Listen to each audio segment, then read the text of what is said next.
7월 25일 금요일 요한계시록 16장 12절로 21절 아마겟돈 전쟁과 최후의 심판입니다. 오늘 본문은 7대접 재앙 가운데 6번째와 7번째입니다. 6번째는 전쟁의 막바지 준비로 아마겟돈의 왕들이 집결합니다. 7번째는 하나님의 최후의 심판으로 바벨론이 철저히 무너지는 모습을 볼 수 있습니다. 먼저 12절로 16절을 읽겠습니다. 또 여섯째 천사가 대접을 큰 강 유브라데에 쏟음에 강물이 말라서 동방에서 오는 왕들의 길이 예비되었더라. 또 내가 보매 개구리 같은 새 더러운 영이 용의 입과 짐승의 입과 거짓 선지자의 입에서 나오니 그들은 귀신의 영이라 이적을 행하여 온 천하 왕들에게 가서 하나님 곧 전능하신 이의 큰 날에 있을 전쟁을 위하여 그들을 모으더라. 보라, 내가 도둑같이 오리니 누구든지 깨어 자기 옷을 지켜 벌거벗고 다니지 아니하며 자기의 부끄러움을 보이지 아니하는 자는 복이 있도다. 새 영이 히브리어로 아마겟돈이라 하는 곳으로 왕들을 모으더라. 여섯째 천사가 대접을 유브라데 강에 쏟자 강이 말라 동방의 왕들이 진군할 수 있는 길이 열리고 마는 것이죠. 유브라데 강은 이스라엘 동북쪽 경계로서 요한 사도 당시 네로 황제가 다시 살아나 파르티아 군대를 거느리고 강을 건너 침공해 올 것이라는 낭설이 퍼져 있었다고 합니다. 이런 역사적 사실을 배경으로 세상의 종말론적 상황을 묘사하고 있는 것이죠. 사단의 세력이 호시탐탐 하나님 나라와 하나님을 대적할 기회를 노리고 있었고 그들은 결국 용의 입, 짐승의 입, 거짓 선지자의 입을 통해서 개구리와 같이 더러운 영으로 온 천하의 왕들에게 가서 전쟁을 설득하고 그들을 모두 아마겟돈이라는 곳으로 모으고 있었다라는 것이죠. 그 유명한 아마겟돈이라는 장소. 그런데 사실 이것은 어떤 특정한 지역을 이루는 것이 아닙니다. 그저 상징적인 것이죠. 하나님께서 악의 세력과 대결해서 그들을 패배시킬 종말론적 전쟁이 있다라는 것을 의미하는 것입니다. 그것은 장소가 아니라 장소에서 되어질 일의 의미가 중요한 것이요. 결국 그들이 모여서 패배당하게 될 것이라는 의미가 중요한 것입니다.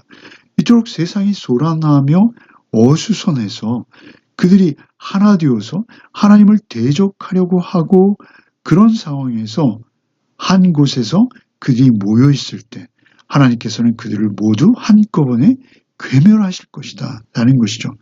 그렇게 하나님의 심판이 진행 중인 가운데 더욱 중요한 것은 15절의 말씀입니다. 보라, 내가 도둑같이 오르니 누구든지 깨어 자기 옷을 지켜 벌거벗고 다니지 아니하며 자기의 부끄러움을 보이지 아니하는 자 복이 있도다 라고 하시는 것이죠. 옷을 벗고 잠자리에 들었는데 깊이 잠든 한밤중에 갑자기 누군가 찾아온다면 옷을 입지 못하고 부끄러움을 보일 수 있다는 것입니다. 옷을 입지 못한 그 부끄러움은 음행을 의미하는 것이죠. 우상 숭배나 또는 영적인 무방비 상태를 의미합니다. 앞서 주께서는 라오디게아 교회를 향해서 흰 옷을 사서 입어 벌거벗은 수치를 보이지 않게 하라 이렇게 말씀하셨죠. 세상의 마지막 심판의 소식으로 전쟁의 흉흉한 소문이 난무할지라도 너희에게 중요한 것이 있다. 그것은 옷을 지키는 일이다 라고 하시는 것입니다. 바울 사도께서는 자다가 깰 때가 되었으니 어둠의 일을 벗어버리고 그리스도로 옷 입으라 이렇게 말씀하신 적이 있죠. 우리 역시 동일합니다. 단지 형식적으로 말씀을 읽고 묵상하는 시간을 때우는 것이 아니라 피 흘리신 어린 양을 따르며 늘 우리의 속사람을 새롭게 하고 깨끗이 해서 거룩한 성도로 깨어있는 것이 중요하다라는 것입니다. 우리의 환경과 처지가 어떻게 전개되어지든 우리는 늘 깨어 있어야 한다라는 것입니다.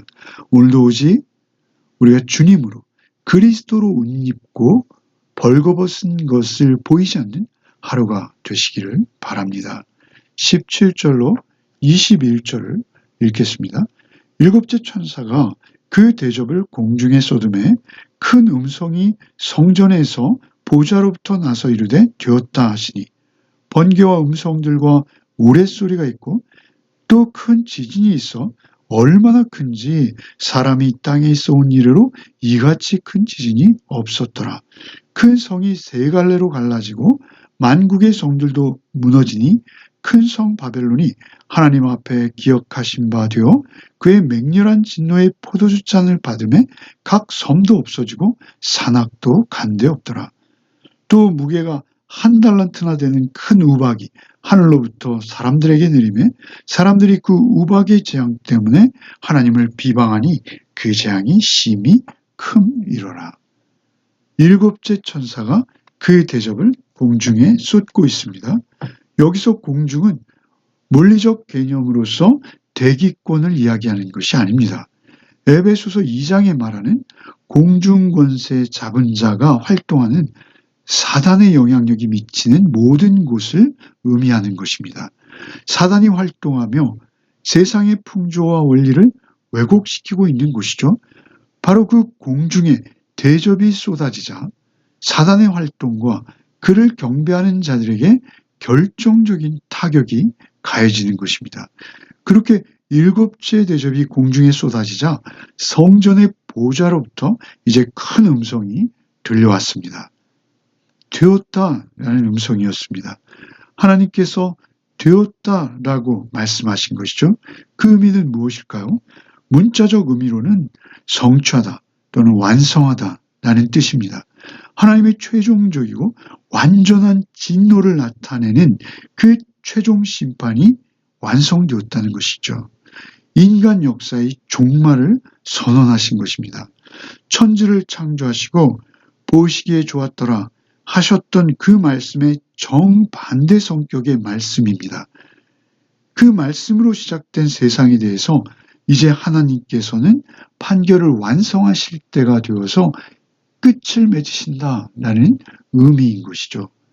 이제 그 창조의 세계에 번개와 우레소리, 큰 지진이 임함으로 큰 성 바벨론이 세 갈래로 쪼개집니다.